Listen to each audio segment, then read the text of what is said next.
द्वंद्व कहाँ तक पाला जाए, युद्ध कहाँ तक टाला जाए। क्या कि द्वंद्व कहाँ तक पाला जाए, युद्ध कहाँ तक टाला जाए। तू वंशज है राणा का, फेंक जहाँ तक भाला जाए। हेलो नमस्कार साथियों, आप सभी को अपने ही यूट्यूब चैनल में दिल खोल करके स्वागत है।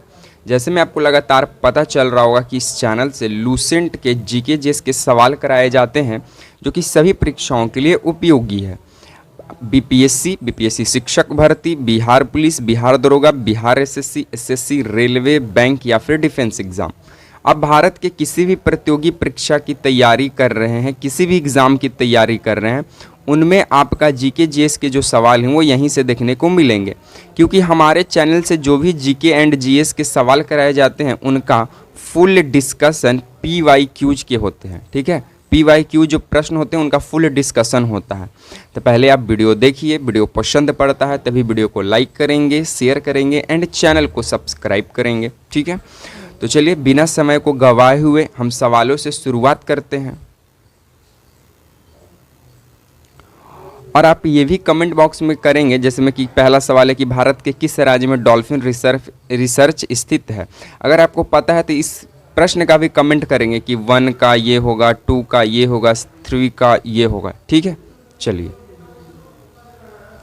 बाकी पहला सवाल क्या कहता है आपका कि भारत के किस राज्य में डॉल्फिन रिसर्च स्थित है। पटना में है, उत्तर प्रदेश में है, केरल में है, गोवा में है। तो आपको बता दें साथियों कि भारत के किस राज्य में डॉल्फिन रिसर्च स्थित है। तो इस प्रश्न का राइट आंसर जो होगा वो होगा उत्तर प्रदेश। क्या होगा? उत्तर प्रदेश। तो इस प्रश्न का राइट आंसर ऑप्शन नंबर 2 होगा। क्या होगा? ऑप्शन नंबर 2 होगा। बाकी इसकी डिस्कशन की बात करें तो आपको यहाँ से याद रखना है कि जो पटना है यहाँ पे पहला डॉल्फिन रिसर्च स्थित था। कहने का मतलब फर्स्ट, पहला डॉल्फिन रिसर्च सेंटर था, RC। ठीक है, पहला डॉल्फिन रिसर्च सेंटर कहाँ था? पटना में था। उसके बाद भारत का पहला डॉल्फिन अभ्यारण्य कहाँ है? ये तो ऑप्शन में नहीं है, तो भागलपुर में था। तो इसके बाद फिर हम देख लेते हैं गोवा। गोवा और केरल एक कैसा राज्य है? तो ये दोनों तटीय राज्य हैं। कैसे राज्य हैं साथियों? तटीय राज्य हैं। ठीक है, तो यहाँ से आप ये 3 सवाल याद रखिएगा कि भारत के किस राज्य में डॉल्फिन रिसर्च स्थित है। तो उत्तर प्रदेश। पटना में पहला डॉल्फिन रिसर्च सेंटर था। केरल और गोवा तटीय राज्य हैं। बाकी अब हम इसका फुल डिस्कशन और भी देखते हैं। पहले आप यहाँ से इसको नोट कर लेंगे। चलिए अब आया है मेन डॉल्फिन से संबंधित सवाल। सबसे पहला कि डॉल्फिन एक है, तो डॉल्फिन एक स्तनधारी जीव है। डॉल्फिन एक कैसा जीव है? तो डॉल्फिन एक स्तनधारी जीव है। स्तनधारी जीव है। डॉल्फिन एक कैसा जीव है? तो स्तनधारी जीव है। डॉल्फिन एक कैसा जीव है? तो स्तनधारी जीव है। सेकेंड, डॉल्फिन दिवस कब मनाया जाता है? तो डॉल्फिन दिवस 5 अक्टूबर को मनाया जाता है। डॉल्फिन दिवस कब मनाया जाता है? 5 अक्टूबर को। डॉल्फिन प्रोजेक्ट लॉन्च कब हुआ था? तो डॉल्फिन प्रोजेक्ट जो लॉन्च हुआ था साथियों वो हुआ था 2009 में। डॉल्फिन प्रोजेक्ट कब लॉन्च होता है? 2009 में। डॉल्फिन का वैज्ञानिक नाम क्या है? तो डॉल्फिन का वैज्ञानिक नाम है गंगटेका प्लेनिटिस्टा। क्या नाम है? गंगेटिका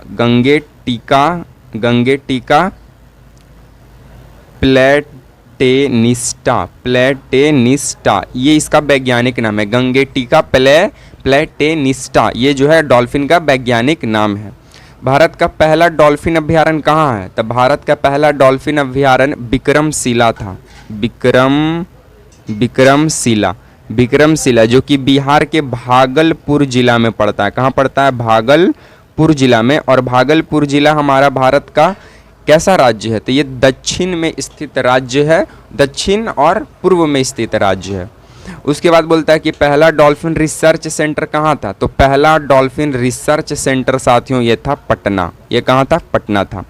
आपके एग्जाम में डॉल्फिन से रिलेटेड जो भी सवाल पूछे गए थे उन सभी सवालों का हम यहाँ पे फुल डिस्कशन कर दिए हैं। और आप किसी भी एग्जाम दीजिए, डॉल्फिन से रिलेटेड यहाँ से एक भी सवाल आपसे नहीं छूटेगा, जो कि यहाँ से रेलवे और BPSC और बिहार SSC सवाल पूछे गए हैं। ठीक है, चलिए तो आई होप कि आपको ये पूरा डिस्कशन समझ में आया होगा। तो चलिए हम लोग नेक्स्ट सवालों की ओर साथियों हम लोग आगे बढ़ते हैं। बाकी वीडियो पसंद आ रहा है तो वीडियो को लाइक शेयर करेंगे।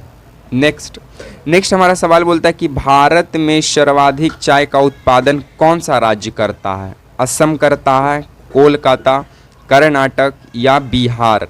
तो आपको बता दें कि भारत में सबसे ज़्यादा चाय का जो उत्पादन है साथियों वो कौन करता है? तो वो करता है असम। वो कौन करता है? असम। तो इस प्रश्न का राइट आंसर फर्स्ट होगा, ठीक है, ये आप ध्यान देंगे। बाकी कोलकाता की बात करें तो आपको यहाँ राष्ट्रीय चाय उत्पादन संस्थान है कोलकाता में, ठीक है। कर्नाटक जो है ये कॉफ़ी का सर्वाधिक उत्पादन करता है। कॉफ़ी का सबसे ज़्यादा उत्पादन कौन करता है? कर्नाटक करता है। बिहार में भी चाय का उत्पादन होता है, लेकिन बिहार में चाय का उत्पादन कौन सा जिला करता है? तो किशनगंज करता है। कौन करता है? किशनगंज करता है, ठीक है।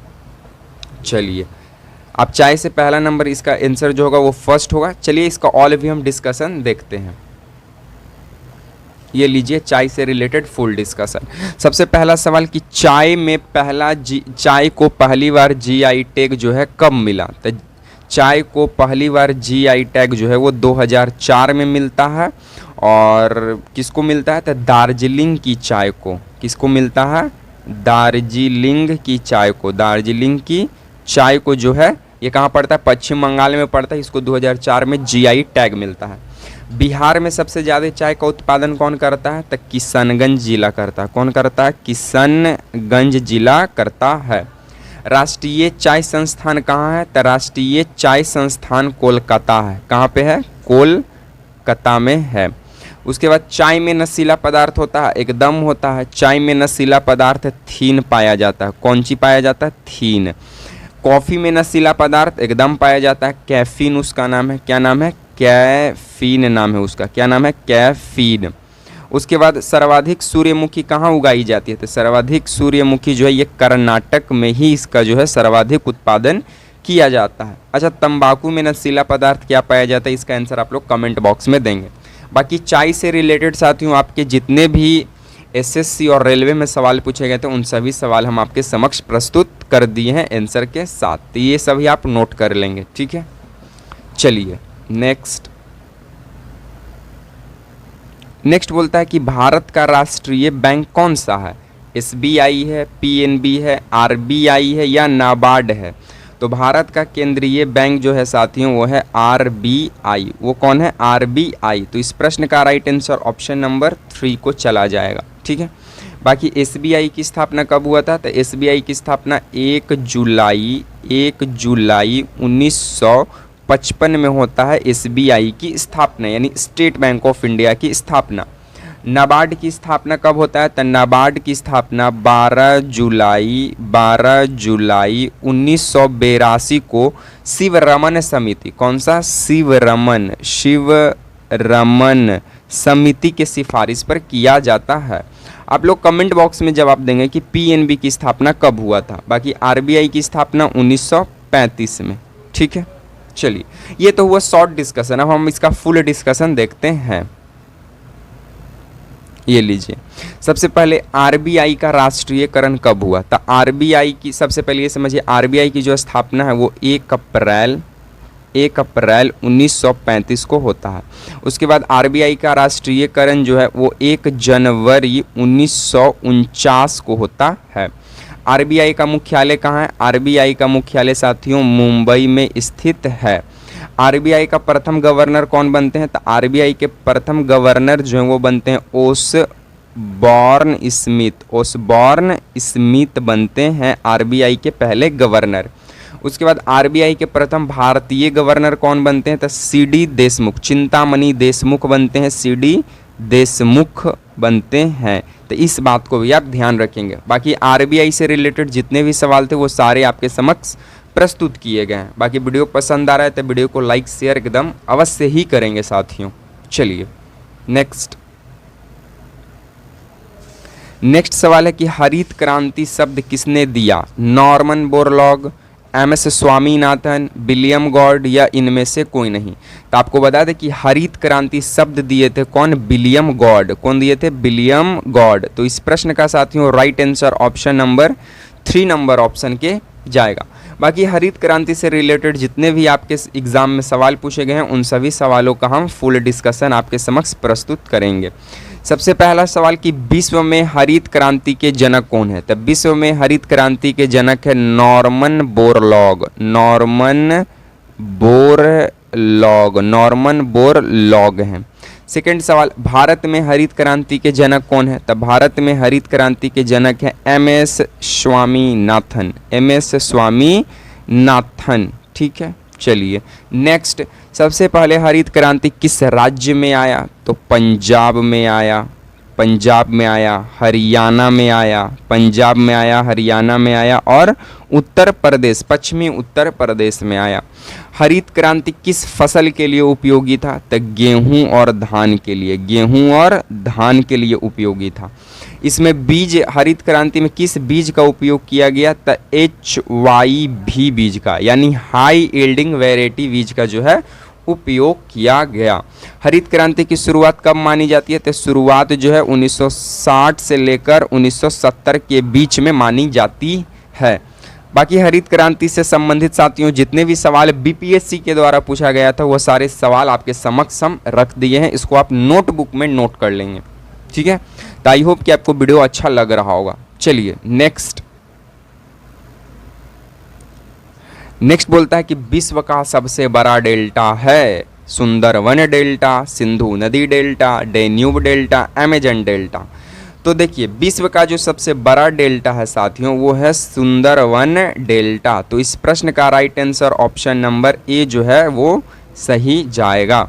बाकी डेल्टा से रिलेटेड जितने भी या सुंदरवन डेल्टा से रिलेटेड सवाल हैं उन सभी सवालों का हम अभी फुल डिस्कशन करने वाले हैं। सबसे पहला सवाल कि जो सुंदरवन डेल्टा है ये कहाँ स्थित है? तो ये भारत और बांग्लादेश में है। ये भारत और बांग्लादेश में स्थित है। सबसे पहला पॉइंट यही क्लियर होता है। अच्छा, ये जो सुंदरवन डेल्टा बनता है किन नदियों के मिलने से बनता है? तो नदी में आ जाएगा गंगा और ब्रह्मपुत्र। गंगा और ब्रह्मपुत्र के मिलने से बनता है। और जब गंगा और ब्रह्मपुत्र मिलती है तो इसको मेघना भी बोला जाता है। क्या बोला जाता है? मेघना। इसमें प्रसिद्ध जीव पाए जाते हैं सुंदरवन डेल्टा के आसपास एकदम पाए जाते हैं। Royal Bengal tiger, royal Bengal tiger पाए जाते हैं। उसके बाद मगरमच्छ पाए जाते हैं, मगरमच्छ। उसके बाद डॉल्फिन पाए जाते हैं, डॉल्फिन हो गया, ऐसा डॉल्फिन हो गया, ये सब जो है केचुआ हो गया, ये सब पाए जाते हैं, ठीक है। ये दुनिया का सबसे बड़ा डेल्टा होता है सुंदरवन डेल्टा, गंगा और ब्रह्मपुत्र के मिलने से बनता है। तो साथियों आई होप कि आपको ये सारे की पॉइंट्स जो हैं वो आपको समझ में आए होंगे। बाकी आज को हम सीरीज को तो यहीं पे विराम देंगे, समाप्त करेंगे। बाकी आप लोग को वीडियो कैसा लगा है कमेंट में अपनी राय जो है वो ज़रूर देंगे। बाकी वीडियो पसंद पड़ा हो तो वीडियो को लाइक करें, वीडियो को शेयर करें एंड चैनल को सब्सक्राइब करना मत भूलिएगा। बाकी आपको और भी किसी एग्ज़ाम से रिलेटेड जीके जीएस को सवाल अगर आपको देखना है तो आप इस चैनल के जाकर वीडियो लिस्ट में आप देख सकते हैं, फुल डिस्कशन के साथ आपको दिए गए हैं। बाकी आज को हम वीडियो को यहीं पे समाप्त करेंगे। तब तक को वीडियो को देखते रहिए, मस्त रहिए, स्वस्थ रहिए। इसी तरह के सीरीज के साथ आपसे मिलेंगे नेक्स्ट वीडियो में। तब तक के लिए आप तमाम साथियों को जुड़ने के लिए जय हिंद, वंदे मातरम।